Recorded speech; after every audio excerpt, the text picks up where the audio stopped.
Everyone, welcome back once again to Vicious Rants, and of course I am your host, the one and only, the often imitated, never duplicated, backyard superstar, Tim Vicious. And, oh, I already wound up putting it out there a few minutes ago. This is actually the second shoot that I've had to do on this one because the camera, for whatever reason, wound up deleting everything that was on there, including the first copy of this week's shoot. So, doing it again. That, and also to top it off, my external speaker broke. So, no intro or outro music today, or until I can get new music, I should say. All right. Well, anyways, on with this week's rant. This one, talking about, it's something that's been kind of sitting on me for a while. It's been kind of leaving like a little bitter taste in the back of the mouth wrapped around the uvula, you know? Kind of like what's left of your pride right after you wind up admitting that you watched the Raw Christmas special. Yeah, I still have regrets on that. Anyways, this one, what it is, it's talking about the whole idea of having an authority figure on the show. Because I want you to think about this for a minute, and I'm just going to use random analogies. I'm known for that. When you had Raw and SmackDown as two separate entities, they were basically, you had your GMs running this table and your GM running that table. And while they were separated, it was good. You know, you needed the brand extension. You had too many employees. Not enough time to promote them all within short amount of time like that. And, you know, ECW and WCW fell, and you needed, so what better form of competition can you make than yourself? You know? But what I'm getting at is, with the whole idea of the brand extension, when you're supposed to, when you have them as separate entities, that's one thing, it's good. But when you're putting them together, and basically the draft has been gone and done for about 2-3 years now, and now it's not even talked about or mentioned or anything. And it's really not, the whole idea of having two separate GMs for both shows is kind of redundant now. In fact, you don't even have two GMs. You have one GM, and then you got Vicky Guerrero, who has the label Managing General Supervisor, and you're gonna wind up doing something that I'm pretty sure that the guys in the big wrestling divisions, they don't like doing on TV a whole lot. Gonna take a trip into the Wayback Machine and look and think about this. Back when the whole John Cena AJ scandal was going on and everyone thought them two were fucking like rabbits on ecstasy. Yeah, there wasn't a GM for a while, and then all of a sudden Vince comes out and says he's going to give the title of Managing General Supervisor to Vicky Guerrero. And he even wound up saying, I don't even know what that title means. Those were his words verbatim. So, I want you to think about this for a minute.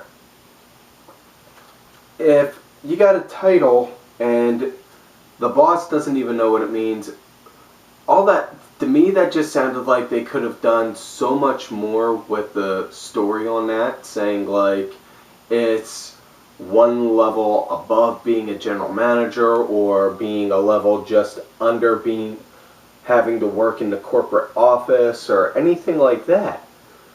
You know? But it really doesn't make much sense, because I don't see where the reasoning is for having a GM for SmackDown and a GM for Raw. if anything, it just feels like that they're keeping them there because they're both because their faces are relatively well known. You know, Vicky's known for being Eddie's late wife and for fooling around with Edge and Dolph Ziggler. Teddy Long's known for tag team matches,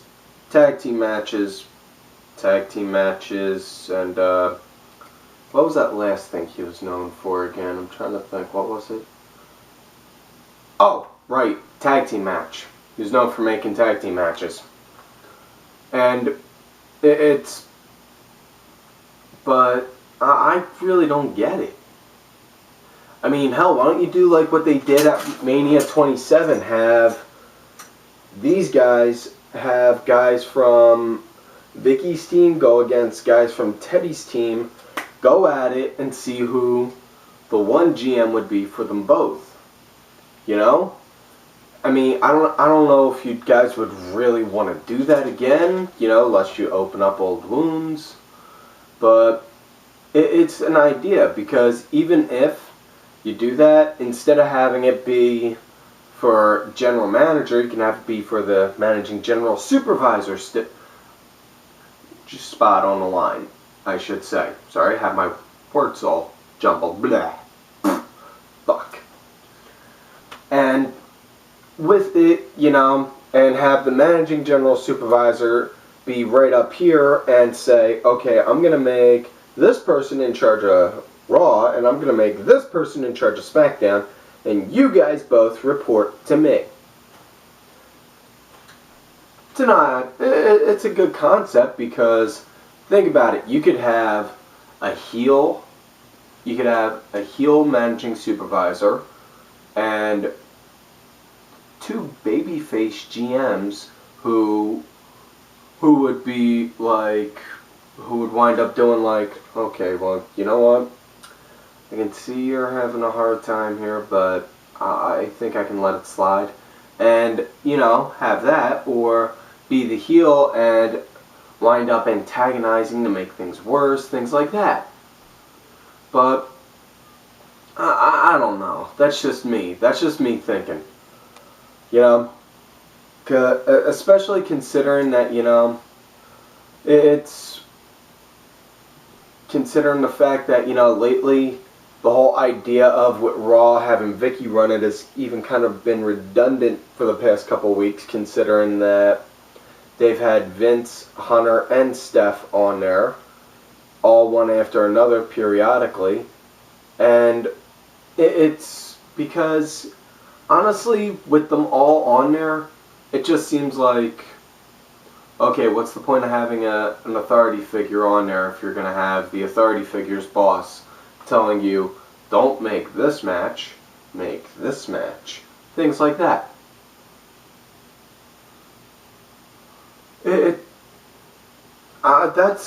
But especially considering that, you know, they're even saying they're going to do a performance evaluation on this coming Raw. And that's going to just be idiotic altogether, because of the simple fact of, if anyone's ever worked in the professional field, and I'm pretty sure a majority of you guys have, you all know well that bosses won't air dirty laundry like that out in public. No, they will pull you into the deepest, darkest corner of the office to go and chew you out on that. You know? Because if they go and try and bring up that, then you have one hell of a lawsuit on your hands, because then you can wind up saying, oh, the publicly embarrassing me, you know, giving me emotional distress, things like that. It's, I don't know. Like I said, it doesn't make sense. I mean, compared to a year ago, it makes more sense, but this doesn't make much sense. And what I'm talking about with compared to a year ago, there's a lot of things that have really changed since then. One being JBL's on commentary. You know, we're actually seeing some decent talent in there, i.e. The Shield, and coming on this Monday, the Wyatts. Now, hopefully we can just get like Corey Graves and Paige up there soon. Also, we're getting people who actually look like they should hold hold a specific title, hold it. I'm not talking about Cena with the WWE title, of course, because I've brought that up before. I brought up on how I feel about with that before, but the fact is, Del Rio looks like he would be more of a world heavyweight champion material than WWE champion material. You got the Shield with the tag titles and the US title. You got Curtis Axel with the Intercontinental title. It's all actually looking pretty decent. Hell, they're even giving the women's division legitimate storylines and rivalries and feuds. And if anyone really wants to get pissed off because AJ's acting like a bitch and bullying Caitlyn on that, I want you to really think. She's a heel! Heels are supposed to be intimidating and do mind fucks like that. If they can't hit you with this, then they hit you with this. It's common fucking sense. So rip your head out of your ass, sit down, watch the show, enjoy it. If you don't like what's going on there, sit in front of a chair, in front of a camera for a couple minutes once a week, say some things that you really want to just get off your chest, and then put it on YouTube. I'm pretty sure somebody else does that. I don't know who though. Do you guys? No? Okay. Well, anyways, like I said, the whole idea on the authority figures, I really don't see it anymore. I mean, if Vince is going to wind up just being on there for the next couple weeks and then float back off to Connecticut to hide, that's all well and good. But, if you're going to have the McMahons on Raw on a permanent basis, then lose Vicky. Either way, fix the damn problem because it don't make sense. Alright, so gonna wrap this up, so make this short and sweet.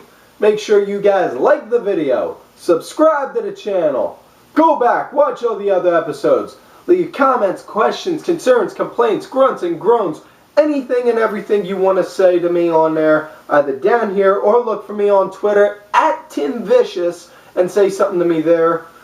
I really could care less if it's positive or negative. I got no problem with it. I'm always open to criticism, whether it's good or bad.